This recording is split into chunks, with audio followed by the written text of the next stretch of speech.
సుధాకర్ గారు, అంటే పండక్కి 5 సినిమాలు రిలీజ్ అవుతున్నాయి కదండి. మరి ఎట్లా అవన్నీ సర్దుబాటు చేసుకుంటారా మీలో మీరు? లేదంటే ఎలా ప్రతిసారి ఏవో థియేటర్లు గొడవలు ఇవి అవి అన్నీ వస్తుంటాయి కదా. అందులో 2 పెద్ద సినిమాలు చిరంజీవి గారిది ఒకటి, రాజాసాబ్ ఒకటి. ఎలా మరి ఇవన్నీ అడ్జస్ట్ అయ్యాయి? చూస్తామండి, అదే మాట్లాడుతూ ఉన్నారు. బట్ మోస్ట్లీ అన్నీ వస్తాయి. సార్ సుధాకర్ గారు, చెప్పండి. నెక్స్ట్ మీరు చేయబోయేది చిరంజీవి గారితోటే. అవును, మరి ఇప్పుడు చిరంజీవి గారికి మీదకి పోటీ దింపుతున్నారు ఈ సినిమాని. చిరంజీవి గారికి మేము పోటీ ఏంటంటే చిరంజీవి గారి సినిమా అదే, ఆయన దానికి మాకు పోటీ కాదండి. భర్త మహాశయులకి విజ్ఞప్తి అంటే ఏంటి కాన్సెప్ట్? ఏమని నచ్చి మీరు ఈ సినిమా యాక్సెప్ట్ చేశారు సార్? అంటే చాలా రోజుల తర్వాత, అంటే నేను కిషోర్ తోటి ఇంత ముందు కూడా చేసాము. బట్ చాలా రోజుల తర్వాత రవితేజ గారికి కొత్తగా ఉంటుంది.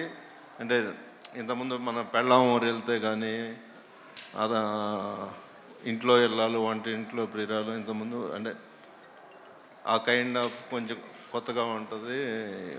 అండ్ రవితేజ గారికి చాలా ఫ్రెష్గా ఉంటుంది. అంటే నేను విన్నప్పుడు అవన్నీ ఇది చేసుకొని కొంచెం కొత్తగా అనిపించి స్టార్ట్ చేశాను. రవితేజ గారు ఈవెంట్కి రాలేదు, ఆయన ప్రమోషన్స్ వస్తారండి, ఇంకా చాలా ఉన్నాయి. ఈ సినిమాకి వాయిస్ ఓవర్ చిరంజీవి గారు ఇస్తున్నారని తెలిసింది, అది ఎంతవరకు? లేదండి, లేదు. చిరంజీవి గారు లేదు. ఓకే, నెక్స్ట్ చిరంజీవి గారితో అప్డేట్ ఏమన్నా చెప్తారా? అది శ్రీకాంత్ ఇప్పుడు ప్యారడైజ్ జరుగుతూ ఉందండి. శ్రీకాంత్ కొంచెం ఫ్రీ అయిపోగానే ఆ వర్క్ కూడా ప్యారలల్గా చేస్తూ ఉన్నాం. మేబీ నెక్స్ట్ ఇయర్ మిడ్లో నుంచి స్టార్ట్ అవుతుంది. Thank you sir. ప్రొడ్యూసర్ గారు, కిషోర్ గారు సార్, ఇది ఈ సినిమా ఒప్పుకునేటప్పుడే హీరో గారు సంక్రాంతికి తప్పకుండా రావాల్సిందే అనే కండిషన్ మీద స్టార్ట్ చేశారంట. అవును సార్, అలాగే. ఏంటి సార్ అంత బలంగా కండిషన్ పెట్టి మరి? అంటే ఎనీ సంక్రాంతి కొంచెం ఎంటర్టైన్మెంట్లు అన్నీ వర్కౌట్ అవుతున్నాయి కదా, అందుకని సంక్రాంతికి వద్దాం ఈసారి అని చెప్పి హీరో గారు పారితోషికం కూడా పక్కన పెట్టి యాక్ట్ చేశారంట, నిజమేనా? అవునండి, ఆయన ఇప్పుడు దాకా ఏం తీసుకోలేదు కూడా నా దగ్గర. సార్ కిషోర్ గారు, ఆడాల్లో మీకు జోహార్లు సినిమాలో ఇంటర్వెల్ బ్యాంక్కి సెపరేట్ ఫ్యాన్ బేస్ ఉంది. ఆ డబ్బాల ఎపిసోడ్ అంటే మనం రెగ్యులర్గా చూసే విషయాలే, మన ఇగ్నోర్ చేసే విషయాలే సినిమాలో చూపించారు చాలా ఫన్నీ వేలో.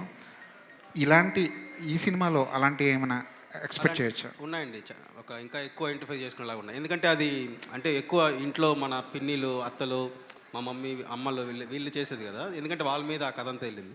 ఇది హస్బెండ్ వైఫ్, ఇంకో అమ్మాయి తన లైఫ్లో ఉంటే ఇట్లా ఉంది కాబట్టి ఇవి రిలేట్ అయ్యేలాగా అలాంటి ఐటమ్స్ ఉన్నాయండి. టీజర్లో ఎక్కడ ఒక యాక్షన్ ఎపిసోడ్ కానీ ఒక యాక్షన్ బ్లాక్ కానీ లేకుండా చాలా జాగ్రత్తగా కట్ చేసినట్టు ఉంది. ఎందుకంటే సంక్రాంతి సీజన్లో వస్తున్నారు కాబట్టి ఫుల్ ఫ్లెజ్డ్గా ఒక ఫ్యామిలీ ఎంటర్టైన్మెంట్ మాత్రమే ఇవ్వాలని ఫిక్స్ అయిపోయి ఆ టీజర్ కట్ చేసినట్టు అనిపించింది. లేదు, యాక్చువల్ కథలోనే ఛాన్స్ ఉంది. కథే మనం మ్యాక్సిమం ఏంటంటే, ఇప్పుడు నేను ప్రీవియస్ ఫిలిమ్స్ కూడా, ఇప్పుడు నేను శైలజ చూస్తే మా కూతురు పుట్టిన 10th డేకి నేను వచ్చాను, ఇండస్ట్రీకి వచ్చాను. సో మా ఇద్దరి మధ్య అసలు టైం ఉండేది కాదు నేను ఇంటికి వెళ్ళడానికి. సో అట్లా నిజంగా కథలో సత్యరాజు, కీర్తి సురేష్ క్యారెక్టర్స్ క్రియేట్ చేసి ఆ సినిమా నా ఎక్స్పీరియన్స్ని చేశాను. అలాగే నా బెస్ట్ ఫ్రెండ్ది ఉన్నది ఒకటి జిందగీ చేశాను. చిత్రలహరి నేను ఒక లూజర్గా ఉన్నప్పుడు నేనేమీ అలా చేశాను. ఇందులో ఒక స్పెషాలిటీ ఏంటంటే, హస్బెండ్ వైఫ్ లైఫ్ అనేది అంటే పరిపూర్ణంగా అన్ని అంశాలు, అంటే అన్ని ఎమోషన్లు ఉండేది వాళ్ళిద్దరి మధ్య. హ్యాపీనెస్ అవ్వచ్చు, లేకపోతే చిన్న గొడవలు, ఇబ్బందులు అవ్వచ్చు, మళ్ళీ ఇవన్నీ ఉంటాయి కదా. సో నేను ఈ కథలో కూడా నేను ఒక విషయం రియలైజ్ అయ్యాను. అంటే ఒక హస్బెండ్గా కొంచెం లేట్గా రియలైజ్ అయ్యాను. మన వైఫ్ని మనం ఎంత హ్యాపీగా చూసుకుంటే, వాళ్ళ సోల్ ఎంత హ్యాపీగా ఉంటే మన లైఫ్ అంత హ్యాపీగా ఉంటుంది అనేది నేను రిలీజ్ అయ్యాను. సో దాన్ని ఈ సినిమాలో కూడా నేను చెప్దామని. మిరాయిలో మీరు ఒక సర్ప్రైజ్ ప్యాకేజీలో కనిపించారు. యాక్టింగ్ మీద ఇంక ముందు నుంచి లేదు, అది కార్తిక్ బాగా క్లోజ్, నాకు ఇద్దరం కలిసి ఒక సినిమా పనిచేసాం. సో తను నా రియల్ లైఫ్లో నేను ఉండేది నన్ను చూసి మీరు చేస్తే బాగుంటుందన్న అంటే నేను అట్లా చేశాను. సార్ సుధాకర్ గారు, ఈ సంక్రాంతికి చాలా సినిమాలు వస్తున్నాయి. పెద్ద సినిమాలు రేట్లు పెంచమని అడగడానికి స్కోప్ ఉంది. చిన్న సినిమాలేమో ఎలాగ అడగవు, ఎందుకంటే పెద్ద పోటీలు ఉన్నాయి కాబట్టి అవి రాక తప్పని పరిస్థితి. మీ పాలసీ ఏంటంటే ఈ సినిమా వరకు రేట్లు పెంచడానికి? లేదండి, మేము అడగట్లేదండి. రెగ్యులర్ వాట్ ఎవర్, అంటే గవర్నమెంట్ ఏ రేట్లు అయితే ఉన్నాయో దాని ప్రకారం. హైక్ మాత్రం మీరు అడగరు? లేదండి. కిషోర్ గారు, సురేష్ గారు, భర్త మహాశయులకు మీరు ఎలాంటి విజ్ఞప్తిని ఈ సినిమాలో చూపిస్తున్నారండి? అంటే అవుట్ అండ్ అవుట్ ఎంటర్టైన్మెంట్ వేలోనే చెప్దామనండి. సో ఫుల్ ఎంటర్టైన్ చేస్తూనే ఫైనల్గా మనం ఏదైతే చెప్దాం అనుకుంటున్నామో ఒక భర్తగా మనం ఎలా ఉండాలనేది ల్యాండింగ్లో చెప్దామని. సో ఫుల్ హిలేరియస్గానే ట్రీట్ చేసి లాస్ట్లో నేను చెప్పాను కదా ఇందాక నాకు ఒక రియలైజేషన్ వచ్చిందని. సో ఆ రియలైజేషన్నే నేను స్క్రీన్ మీద కన్వే చేశాను. అంటే ఇదివరకు పెళ్ళిళ్ళు వేరు, ఇప్పుడు పెళ్ళిళ్ళు వేరు. ఇప్పుడు అంత కమర్షియలిజం అయిపోయింది. తీసుకున్న మ్యారేజ్ అయిన 1 ఇయర్కే సినిమా వాళ్ళు కానీ బయట వాళ్ళు కానీ ఎవరైనా సరే డైవర్స్కి వెళ్ళటం, ఎక్కువ డైవర్స్లు అనేది ఈ మధ్యకాలంలో బాగా ఎక్కువ జరుగుతుంది.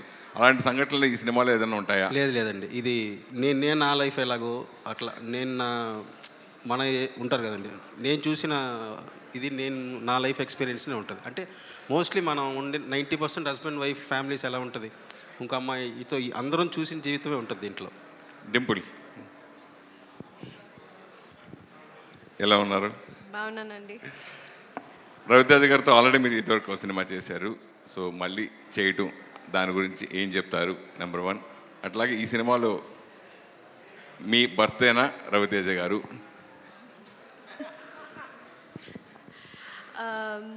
యా, మీరు అడిగినట్టు రెండోసారి చేయడం చాలా అదృష్టం.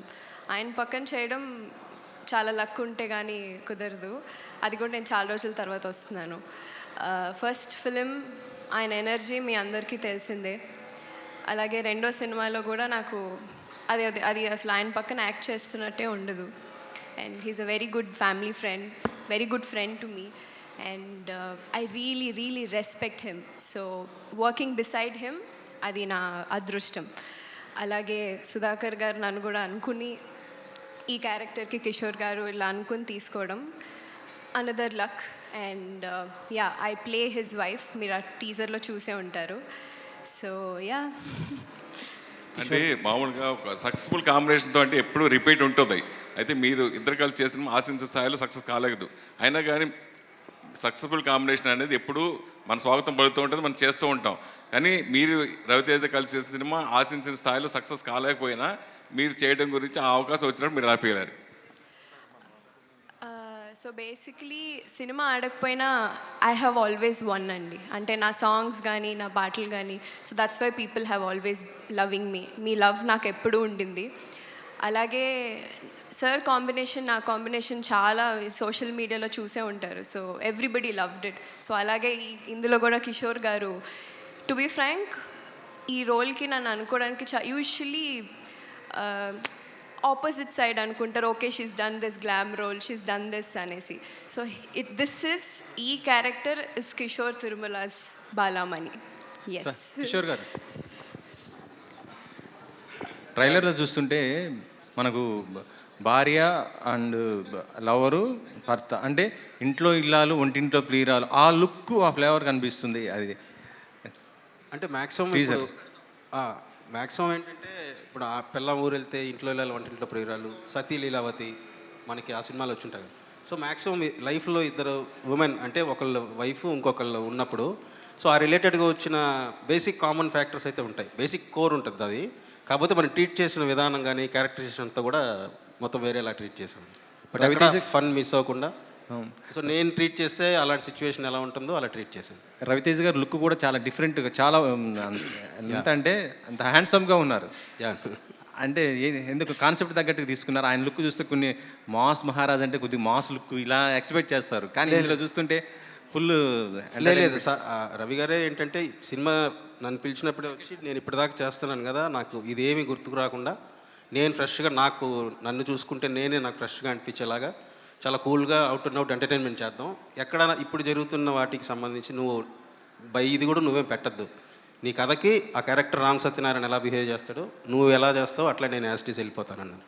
కిషోర్ గారు, సార్ రవితేజ గారి డైరెక్టర్స్ అందరికీ ఒక చిన్నపాటి కన్ఫ్యూజన్ ఇప్పుడు ఏంటంటే, ఆయన సక్సెస్ ఫెయిల్యూర్తో పక్కన పెడితే ఆయన ఒక సీరియస్ సబ్జెక్ట్ చేస్తున్నప్పుడు రవితేజ గారు సీరియస్ కాదు కొంచెం కామెడీ సబ్జెక్టులు చేయాలంటున్నారు. కొంచెం కామెడీ సబ్జెక్టులు సెలెక్ట్ చేసుకున్నట్టేమో ఎప్పుడు ఇవేనా ఎన్నాళ్ళు ఈ సినిమాలు అని చెప్పి అంటున్నారు. సో కొంచెం ట్రిక్కీ అయిపోతుంది రవితేజ గారికి కథ రాయాలంటే. సో ఏంటి ఆ సంఘర్షణ మీలో కూడా ఉండిందా ఫస్ట్లో? అంటే స్టార్టింగ్లో ఉండే అండి రాసేటప్పుడు. బట్ ఆయన అన్నది ఏంటంటే, నీ ప్రీవియస్ ఫిలిమ్స్ అన్నీ చూశాను కదా నేను. సో అంతకుముందు ఆ హీరోస్ ప్లే చేసిన మూవీస్ ఉంటాయి కదా, నీ రైటింగ్లోకి వచ్చేటప్పటికి నీ క్యారెక్టరేషన్ ఫాలో అయితే ఒక ఫ్రెష్నెస్ వస్తుంది కదా. సో అందుకని నువ్వు ఇదేం దృష్టిలో పెట్టుకోవద్దు, కన్ఫ్యూజ్ అవ్వద్దు అసలు. నువ్వు ఎలాగైతే బిహేవ్ చేస్తావు యాస్టిస్ నిన్ను ఫాలో అయితే నాకు కూడా కొత్తగా ఉంటుంది. సో అనే ఫుల్ ఫ్రీడమ్ ఇవ్వడంతో నేను ఎక్కడా కూడా అసలు పాస్ట్ కానీ ఇక్కడ ఏమనుకుంటారు అదేం లేదు, స్ట్రిక్ట్లీ క్యారెక్టర్నే ఫాలో అయిపోయాను. సార్ ఇంకొకటి ఏంటంటే ఈ సంక్రాంతికి ఆల్వేస్ ప్రతి సంక్రాంతికి కాంపిటీషన్ హెవీగా ఉంటుంది. ఈసారి అలాగే ఉంది. బట్ సర్ప్రైజింగ్లీ వస్తున్న 5 సినిమాలు కూడా కామెడీ సినిమాలు. అండ్ ఫామ్ విషయంలో రవితేజ గారు ఇప్పుడు కొంచెం ఇబ్బంది పడుతున్నారు, మీరు కూడా కొద్దిగా ఇబ్బందిగానే ఉన్నారు. ఏంటి ఈ కాంపిటీషన్ని తట్టుకుని నిలబడగలరా? అంటే మామూలుగా నాకు అంటే నేను బేసిక్గా ఈ సినిమా వర్క్ మొన్న కూడా మాట్లాడుతున్నప్పుడు నేను డైరెక్టర్గా నాకేంటనో లేకపోతే యాక్ట్ చేసిన వాళ్ళకో టెక్నీషియన్స్ గురించి కంటే కూడా నాకు ఎక్కువ ఇంపార్టెంట్. సో ఈ చేసిన ప్రతి ప్రొడ్యూసర్ కూడా ప్రతి సినిమా వాళ్ళు పెట్టిన డబ్బుల కంటే కొంత ఎక్కువ రావాలి, అందరూ హ్యాపీగా ఉండాలి. సో సినిమా ప్రొడ్యూసర్ గురించి నేను ఎక్కువ ఆలోచిస్తాను. సో మేము ఆ కాంపిటీషన్లో వచ్చినా సరే మేము అంటే ఎంత ఎంటర్టైన్ చేయగలమో అదంతా అయితే కేర్ తీసుకున్నాం. సుధాకర్ గారు సార్ సంక్రాంతి 5 సినిమాల్లో రాజాసాబ్ లాంటి పెద్ద సినిమా ఉంది, నారీ నారీ నడుమురారి లాంటి చిన్న సినిమా ఉంది, అన్నీ ఉన్నాయి. బట్ ఏంటంటే ఈవెన్ రాజాసాబ్ కంటే కూడా ఫస్ట్ ఓటీటీ క్లోజ్ చేసింది మీరే. అవును సార్. అంటే ఇప్పుడు ఈవేళ రేపు మార్కెట్ ఎలాగో తెలుస్తుంది, అందరికీ తెలిసింది చాలా ఎంత క్రిటికల్గా ఉందో. అది ఎలా పాసిబుల్ అయింది? మేము మొత్తం అంటే మేము ఎవరైతే ఇప్పుడు మేము జీకి ఇచ్చామండి, జీ వాళ్ళకి 3 times నెరేషన్ విన్నారు వాళ్ళు. అంటే అందరూ విని నెరేషను వాళ్ళందరికీ బాగా నచ్చి ఎంటర్టైన్మెంట్ సినిమా ఇది పక్కా పండగకి వర్కౌట్ అయింది అని చెప్పే ధైర్యంతోనే తీసుకున్నారు వాళ్ళు. అందరూ 5 months బ్యాక్ సినిమా స్టార్ట్ అయినప్పుడే ఇచ్చేసేవాళ్ళు.